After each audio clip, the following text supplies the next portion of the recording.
آپ کو براہ راست لیے چلتے ہیں کراچی، جہاں پر گورنر سندھ کامران ٹسوری میڈیا سے گفتگو کر رہی ہیں۔ سنیں گے اور میں سمجھتا ہوں کہ ابھی جو سفر پہ ہم نکل پڑے ہیں، انشاءاللہ اللہ کی ذات سے امید ہے کہ ہم پیچھے مڑ کے نہیں دیکھیں گے۔ سر جی، جہاں سیاسی موسم اتنا گرم ہے، ٹرانسفر پوسٹنگ چل رہی ہے جماعتوں میں، آپ کا زرداری سے ملنا، بڑی خبریں گرم ہو گئی ہیں، کہیں آپ بھی تو ٹرانسفر پوسٹنگ میں نہیں پڑ گئے؟ دیکھیں، مجھے آپ کو یاد ہوگا کہ میں جب لندن گیا تھا تو میں میاں نواز شریف صاحب سے ملا تھا، اور اس وقت بھی یہ بات اٹھی تھی، تو میں نے یہ کہا تھا کہ میں بحیثیت گورنر سندھ تمام ہی سیاسی جماعت کے سربراہوں سے ملاقات کروں گا۔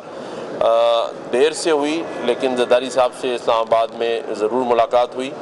اور بہت ساری باتیں اس حوالے سے آ رہی تھیں۔ کچھ سوشل میڈیا پر کہا جا رہا تھا کہ پتہ نہیں ڈاکٹر عاصم مجھے جوائن کر رہے ہیں یا میں ان کو جوائن کر رہا ہوں، تو ایسی کوئی بات نہیں ہے۔ بات صرف یہ ہوئی کہ ہم نے میرا یہ ماننا ہے کہ کوئی بھی ایک سیاسی جماعت اس صوبے کے اور اس پاکستان کے مسائل حل نہیں کر سکتی، تمام اسٹیک ہولڈرز کو ساتھ بیٹھنا ہوگا، اور خاص طور پہ میں عوام کو اس بات کا یقین اور اعتماد دلانا چاہتا ہوں کہ بحیثیت گورنر سندھ زرداری صاحب ہوں، نواز شریف صاحب ہوں، یا کوئی مولانا فضل الرحمان صاحب ہوں، خالد مقبول بھائی ہوں، ان سب سے ملنے کا مقصد مجھے اپنے صوبے میں خوشحالی کے لیے بات کرنا ہے۔ ہم بہت لڑ لیے، بہت ایک دوسرے پہ تنقیدوں کے نشتر چلائے ہیں، لیکن اس سے سارا نقصان میرے صوبے اور میرے شہر کا ہو رہا ہے۔ بلکہ آج میں یہ بھی کہوں گا، مجھے ابھی خبر میں سن رہا تھا، دیکھ رہا تھا کہ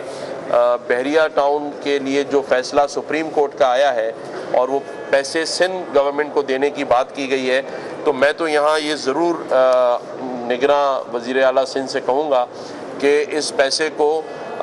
پورے سندھ میں، لیکن خاص طور پہ کراچی کے اندر ضرور استعمال کریں۔ اس وقت کراچی میں روڈ راستے ٹوٹے ہوئے ہیں،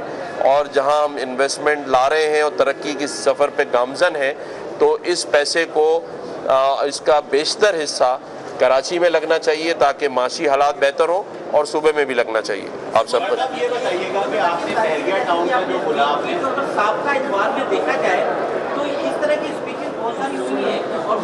کئی دوست ممالک نے آپ انویسٹ بھی کیا، لیکن اس کا خاطر خواہ رزلٹ ابھی نظر نہیں آیا۔ آج پھر آپ نے جیسے دو ملکوں کے نام لیے کہ وہ آگے انویسٹ کریں گے، اور امید اچھی ہو چاہیے آپ نے کہ اچھی امید ہے، لیکن سر لوگ یہ سوچیں کہ میرے خیال میں پریشان ہو۔ دیکھیں، اس میں کوئی شک نہیں کہ ہمارے یہاں لوگوں سے کئی سالوں سے وعدے کیے گئے، اور کئی ممالک نے بھی ہم سے وعدے کیے،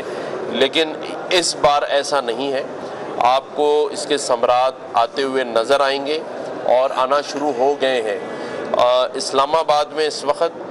یو اے ای کی جو معاشی ٹیم ہے وہ موجود ہے، جہاں کہ ہمارے پرائم منسٹر یو اے ای میں موجود ہیں، تو اس وقت اسلام آباد میں پچھلے 10 دن سے یو اے ای کی ٹیمیں موجود ہیں جو ہمارے تمام ڈپارٹمنٹس کے ساتھ بات کر رہی ہیں، اور جس طرح یو اے ای نے ہمارے یہاں ایک directly government to government base پر پورٹ کا ایگریمنٹ سائن کیا 50 سالہ، آپ یقین رکھیے گا کہ اس بار یو اے ای ہو، باقی سعودیہ، کویت کے ساتھ ساتھ چائنا، یہ سارے، ترکیہ، یہ وہ ممالک ہیں جو چاہتے ہیں کہ پاکستان پیروں پہ کھڑا ہو، اور انشاءاللہ تعالی پاکستان پیروں پہ کھڑا ہوگا۔ آخری میں ضرور کہوں گا، جہاں ہم ساری خوشیاں مناتے ہیں، ایگزیبیشنز میں آتے ہیں، لیکن ہمیں اپنے